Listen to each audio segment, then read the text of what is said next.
Tonight, National Industrial Court adjourns suit filed by the federal government against Academic Staff Union of Universities to September 16.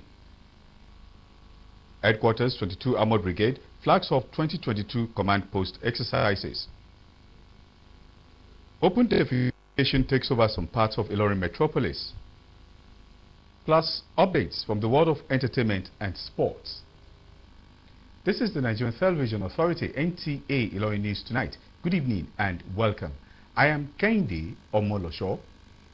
The National Industrial Court, Abuja, has adjourned the suit filed by the federal government challenging the prolonged industrial action embarked on by members of the Academic Staff Union of Universities, ASU, to Friday, September 16, 2022. Citing Section 17 of the Trade Disputes Act, Minister of Labour, Chris Ngige, filed the referral matter for adjudication on behalf of the two complainants, saying the strike had paralyzed university education.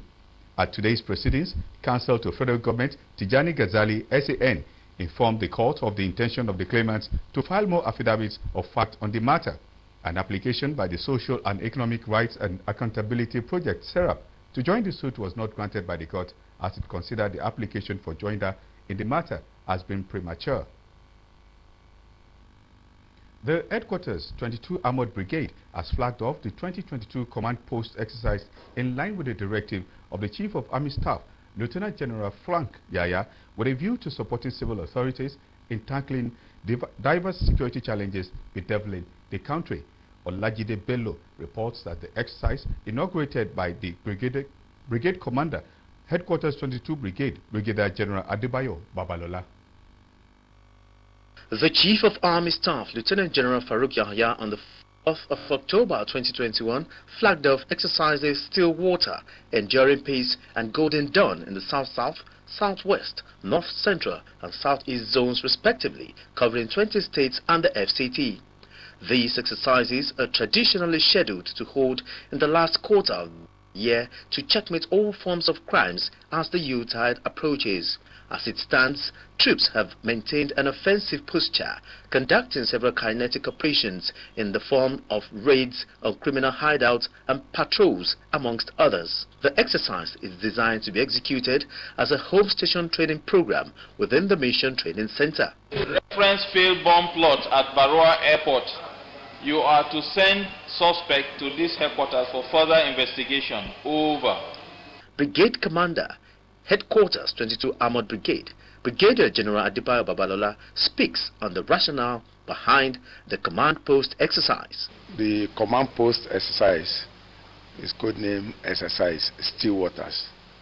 So the command post exercise is aimed at practicing officers both in battle map marking, communication procedures, and to visualize different scenarios that could play out during the festive period. Headquarters 22 Armored Brigade will be collaborating with sister agencies in the exercise with a view to strengthen the security architecture of Kwara State.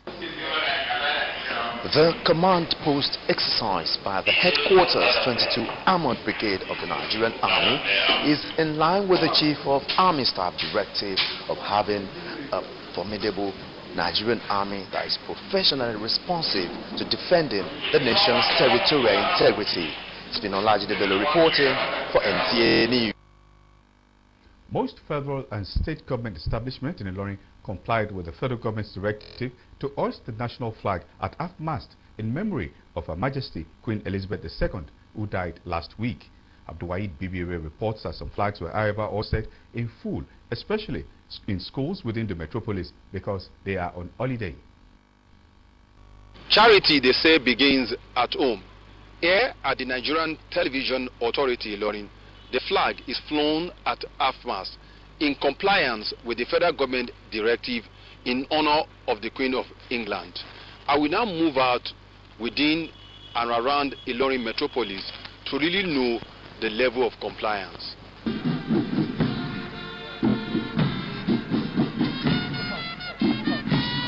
In all the places visited, the compliance level is very high, especially in government establishments, both at federal and state levels. Most schools that will have made it up on a higher percentage are not in session.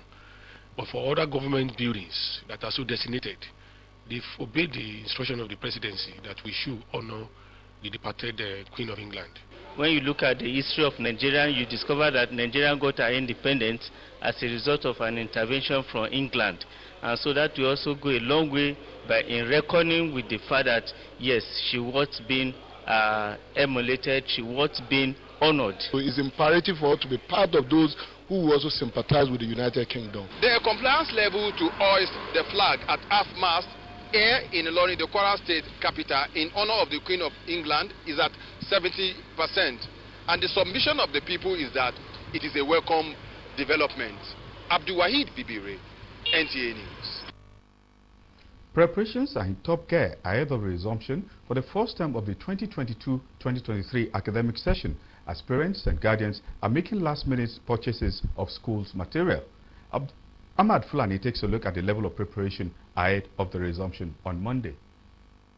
With the third-term holiday for the 2021-2022 academic calendar gradually rounding up, most bookshops are already experiencing large turnout of customers. However, the expression on the faces of these customers are bitter with increase in the prices of virtually every material in the bookshops. Francis Udeme is a major trader of school materials in Ilorin and attributed high exchange rate of dollar to naira as a major factor responsible for the increase in prices of school materials. Everything is very expensive, even if the thing is affecting us, because we cannot see much market and sell. For instance, a dozen of 40 leaves exercise books that was sold for 700 naira last year is now 1,500 naira, while the prices of textbooks and other materials have also skyrocketed by almost 70%. These parents and guardians believe are making lives difficult for them. Both the exercise book and textbook, they are so cost. So I have to buy it, I don't have choice. Those children that they used to walk, trek to school, there should be a proper security for them. People are not many, and we're expecting parents to be trooping out before the resumption date. How are schools within Ilorin Metropolis preparing for the new session? Most, if not all, our schools are presently undergoing fumigation, which is to ensure that the environment is safe enough. Most private schools have also reviewed their security architecture with a view to providing adequate security for the students and teachers when they resume. Every school needs to work on their security to improve on the level of security measures put in place. Despite the economic hardship in the country, parents are still trooping out to buy school materials for their children ahead of the new academic resumption next week. Ahmed Fulani, NTA News. Correspondent examines effectiveness of the initiative to end open defecation in Ilorin Metropolis. These and more reports after this break. Do stay tuned. Looking fresh for your days? Get even fresher with Close-Up. New Close-Up Triple Fresh formula. It cleans deeply, fights 99% of bacteria, and cools intensely, keeping you protected and fresh. Protected and fresh. Protected and fresh. Let's take a picture. Protected and fresh. Still fresh, still protected. Feeling good and protected. All day confident to get close. Oh yeah, take it close. New Close-Up Triple Fresh formula. Welcome back. A campaign to put an end to open defecation as well as improve sanitation in Kwara State was recently launched by the Kwara State government. Months after the initiative, Aisha Abubakar Yaya visited some areas within the Ilorin Metropolis to ascertain the effectiveness of the initiative to end open defecation. Open defecation has always been a worrisome issue in Ilorin Metropolis, which before now ranked Kwara State by UNICEF as one of the 5 states in Nigeria with highest open defecation cases.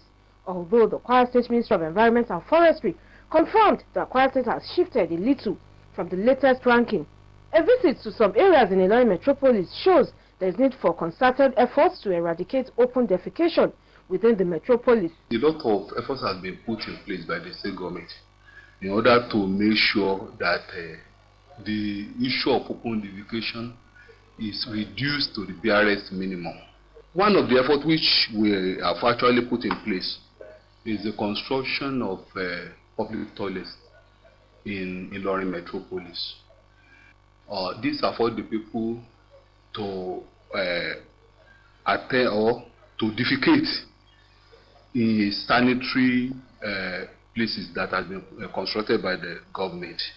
My experience at Alapata, Eruda and Baboko areas in Ilorin was not pleasant, as open defecation was at its peak. Aside the stench that has taken over those areas, residents are not bothered and probably boils down to the fact that they are not aware of the health implications of open defecation. The effect ranges from nuisance, odor effect, to disease transmission, diarrhea, dysentery, cholera, and all those. They are all the effect of open defecation. What more needs to be done to put an end to the practice? We are not related because we are not yet there. We shall continue to make sure that more innovations are put in place in order to make sure that this issue of open defecation is reduced to the barest minimum in the state. For the Goal 6 of the Sustainable Development Goal 2030 to be achieved, collective efforts by government, relevant key players, and residents will sure go a long way to put an open defecation-free society. Aisha Abubakar Yahaya, NTA News. And moving on to entertainment news, Nigerian superstar David Adeleke, popularly known as Davido, amazed his fans on social media when he revealed one of his ultimate goals in life. Funmilayo Familoni has details of this and more from the world of entertainment. Nigerian music superstar Davido took to his Instagram page to declare that he will credit his fans a whopping sum of $1 million one day. Davido is known for keeping friends and giving them a lot of special gifts, has got his fans to pray and wish they become the lucky ones for this whopping sum of money. Singer Zomado drops a new single titled Kupolom. Kupolom is a feel-good single with which Zomado hopes to give listeners a glimpse of his talent. The single combines Igbo and Pidgin with simple melody for an easy tune. Also, his Nigerian music executive and producer Collins Ajere, better known as Don Jazzy, is currently over the moon with the quality of music singer Asake has been dropping lately. In reaction to Ashake's debut album, Don Baba took to social media page to hail the singer, declaring him the year's artist for 2023. Funmilayo Familoni, NTA News. And moving on to sports. Soccer fans in Ilorin, the Kwara State capital, have expressed satisfaction with the performance of Kwara United against the AS Doners of Niger Republic that led to the 3-0 victory for the Nigerian side over the Nigerian counterpart. David Tuta has more on sports debates. The Harmony Boys on Sunday displayed an impressive performance to win AS Douanes in Lagos with an early 3-0 lead in the first half. The entertaining second half, which produced no goal, saw Kwara United take a 3-0 lead ahead of the second leg. They performed so well. They played fantastic. So, in fact, for some time now, I've never seen Kwara United play like that. The second leg will take place next Sunday in Niamey. They should not relax. They shouldn't think that they have won the match. The match is not over until it's over. On the foreign scene, Arsenal's Europa League meeting with PSV will not be going ahead as earlier planned. The match has been postponed as preparations for the funeral of Queen Elizabeth II hit top gear. The Gunners could see their Premier League match with Brentford set for next weekend in London also postponed. David Tuta, NTA News. Spotted Bits concludes our package on News Tonight. Good evening.